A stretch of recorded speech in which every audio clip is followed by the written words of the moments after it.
I have some new maps and some new imagery to show you guys from this region that we've been looking at, this Magallanica or Magellanica, however you want to pronounce it, near Tierra del Fuego, the tip of South America, that I have alleged wasn't nearly as far away from Antarctica in 1600 as it is now. Now, the reason I start with this particular map is that it's from 1850, and the most important thing on this map is that at the tip of South America, at the bottom, it doesn't show any other land. But more importantly, it's a much more detailed, accurate map of the region. I'm a big believer in form follows function.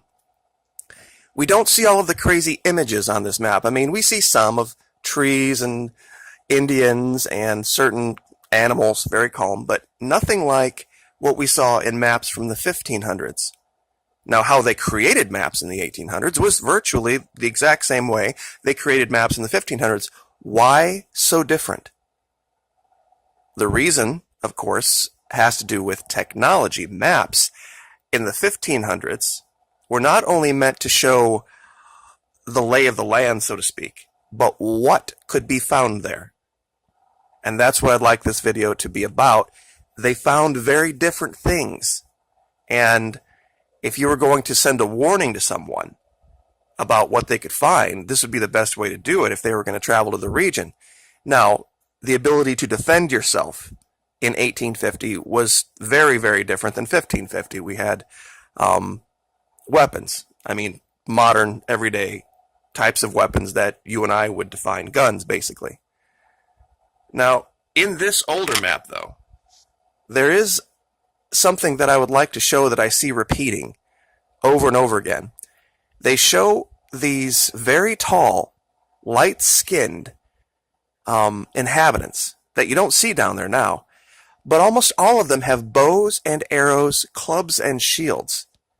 Not very advanced even for the 1500s. I mean, in the 1500s, the Europeans had pole arms and axes and cutlasses and broadswords and all this kind of stuff. But there's this animal right here. And it's a representation of something down there that even science hasn't been able to define or find. It's called the sucurath. And the description of it just defies belief. Face of a man, body of a lion, giant tail that covered its young that resided on its back. Fierce like nothing else. Deadly. And the only way to trap it is dig a deep pit and cover it with brush and hope it falls in, and then you could spear it or shoot it with arrows to death. Just beyond anything that you could describe. Think Tasmanian devil meets giant sloth with the tail of a peacock. It's just strange. We looked at this map before yesterday, and once again, the reason I bring it up is it shows these giants, but with clubs, shields, bows, and arrows. Now, if we would think, wait a minute, aren't these giants supposed to be from South America or from Antarctica? And wouldn't they have been incredibly advanced and have all this technology? Antarctica might have not been home to just one race of people. There might have been multiple races down there with multiple levels of technology, just like we see today. Venezuela is a great example. You go from downtown Caracas to just maybe 300 or 400 or 500 miles away, and you see people living like they lived 1,000 years ago out in the jungle. It's just the way it is. It might have been the same down there. Someone in my audience had actually mentioned from this map that they saw something in very keen eye. It shows this half ostrich, half human shooting an arrow at another ostrich, and then another Indian trying to shoot it. There were stories from this place, Tierra del Fuego, Magellanica, of what they call Patagonian monsters. And in this image, I had to look at this one for a long time to try to figure out what was going on here. Why are both of these giants having their hand out as if they're asking for something from the smaller character? But most importantly here, look at what the shorter character is holding. This is called a halberd or poleaxe. polearm. And when I get the new computer, and it's going to be in the next probably week or two, 4K, bigger screen than this, I'm going to show you a picture in Antarctica. It looks like it's some type of a wall image from a building that's collapsed. But on that wall image, there is what looks like a soldier, ancient soldier, holding a polearm, a poleaxe, over his shoulder, and in front of him, there's this huge beast. Now, I know many of you are like, oh, show us now. Trust me on this one. It's one of these images I'm going to need the 4K to show you. I can see it. If I had you sitting right here next to me, I could show it to you. If I could buy you a 24-inch screen, you could see it. But there's just no way to show it without getting that level of detail. So I'm going to wait to do that. But polearms and poleaxes are not things that are found in South America, not in this time. They had to have been brought from Spain. And once again, we don't see these giants wearing very much down here, and this region is cold. Now, I mean, it is really cold. There would be no way if the weather were in the 1500s in this region like it is now that you would have seen anybody dressed like this. They'd die from hypothermia, giant or not. And in this one, this is the one that should really make you take notice. Now remember, these maps were not meant to just show the lay of the land and how to get around, but what you could find there. I want you to look up here in the corner. These aren't horses. This is some kind of what we would classically, I guess, refer to as a dinosaur. 4 legs, body, giant neck. And this is as close as I can get this map to zoom in. Let me see if I can get it closer. Hold on.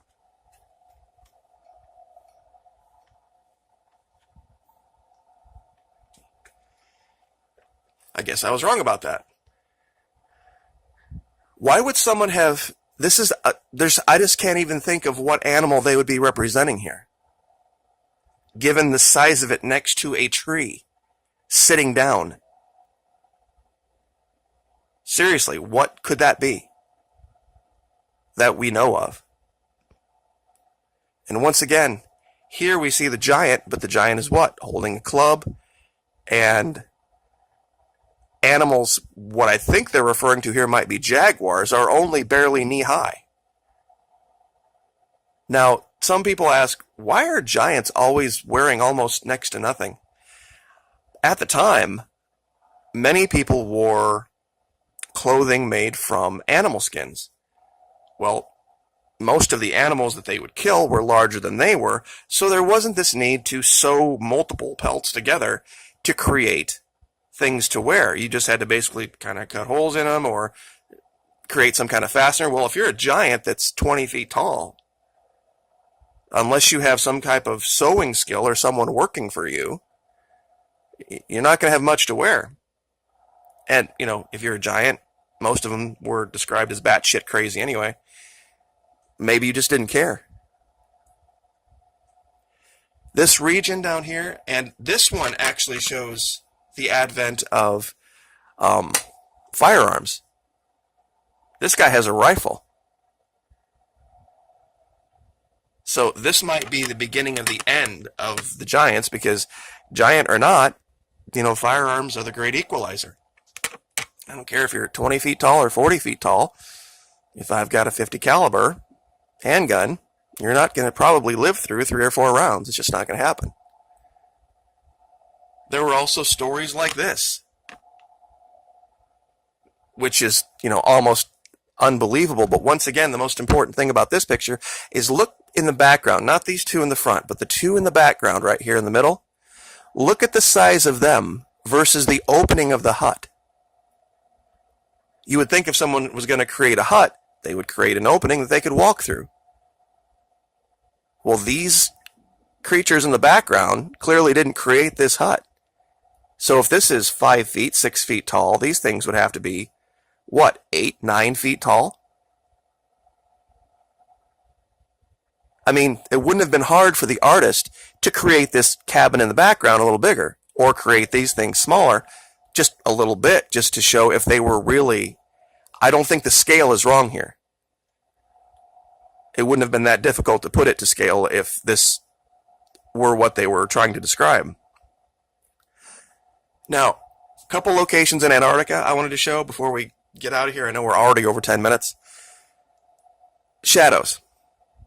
Shadows from above are much easier to see than the actual thing. And the reason I bring up this picture, it's a classic picture of camels in the desert.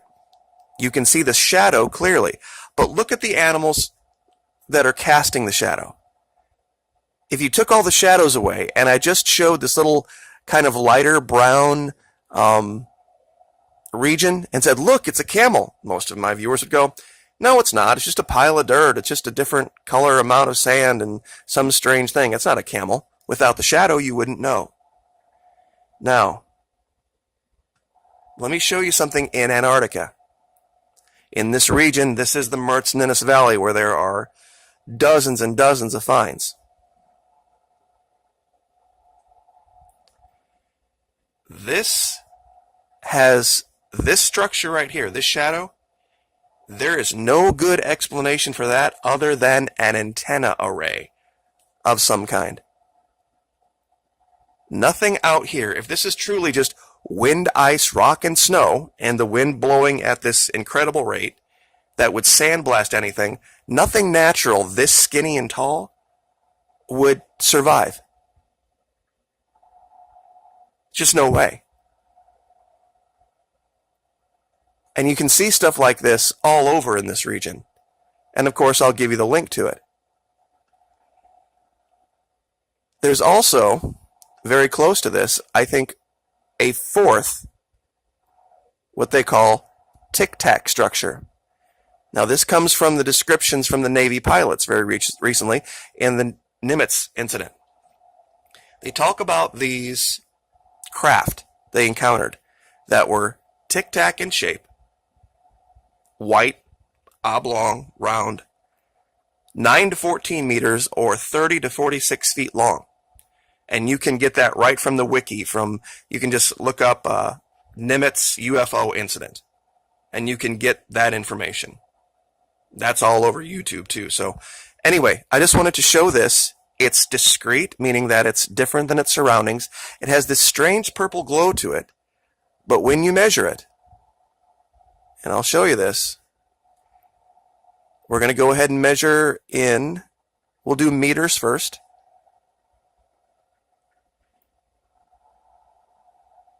"12 meters long. That's between 9 and 14. That's what the Navy pilot said. In feet, 39.70 feet or 40 feet long. So right in the window, same shape, same color, same dimensions. Setting on the ice in Antarctica, I think this is just more proof that what we're seeing, these aren't coming from other planets. That's why Mars is such a waste of time. If they have that much time, money, effort, and science, they need to be divining what's going on down here first.